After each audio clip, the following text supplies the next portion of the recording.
ကဲအားလုံးမင်္ဂလာပါခင်ဗျာဒီကနေ့ကျွန်တော်တကယ်ချင်းမိတ်ဆွေပေါင်းတင်အားလုံးတို့ကိုသိစေခြင်းတဲ့အကြောင်းအရာလေးကတော့ကျွန်တော်တို့ data တစ်ခုလုံးမှာမူးရေဝင်သွားလို့ပျက်စီးသွားတဲ့တီးနှံမျိုးစုံကိုကျွန်တော်အနေနဲ့ပြသပေးမှာဖြစ်ပါတယ်ဗျာ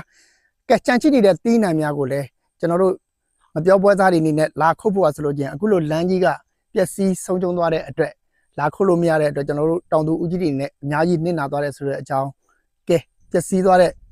ခြံများကိုလည်းဒီမှာကြည့်လိုက်ပါဦးဗျာကျွန်တော်ပြပေးမှာဖြစ်ပါတယ်ကဲဗျာဒါကတော့ကျွန်တော်တို့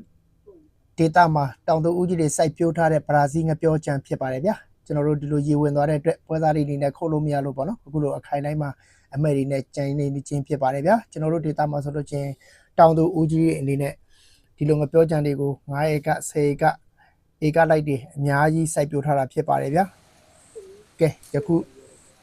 လက်ချီကြံချိနေတာကတော့ဒီလိုဖီချန်ငပြောခိုင်နေတွေကိုကြံချိနေသေးတာဖြစ်ပါတယ်ဗျာဒါပေမဲ့လမ်းပန်းဆက်သွယ်ရေးကြောင့်ပွဲသားတွေလည်းလာမခုတ်နိုင်နေတဲ့အတွက်ကျွန်တော်တို့တောင်သူဦးကြီးအနေနဲ့အများကြီးနစ်နာဆုံးရှုံးမှုတွေဖြစ်ရပါတယ်ဗျာ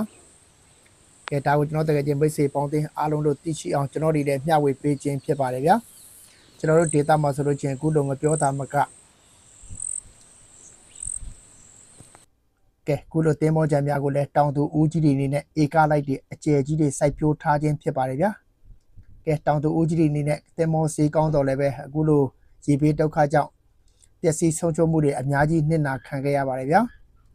ကဲဒါကတော့ကျွန်တော်တို့မူးတွင်းအနေမှာပေါ့နော်ရွှေတခွားအနေနဲ့စိုက်ပျိုးထားတဲ့တခွားခြံဖြစ်ပါတယ်ဗျာအခုတခွားကင်းရဆိုလို့ချင်းလည်းအတီးခွဲကန်လေးကြမှာအခုလိုအနေထားကိုရောက်ရှိသွားခြင်းဖြစ်ပါတယ်ဗျာကဲဒါကတော့ကျွန်တော်တို့ data မှာစိုက်ပျိုးထားတဲ့ခန်းဒီခင်း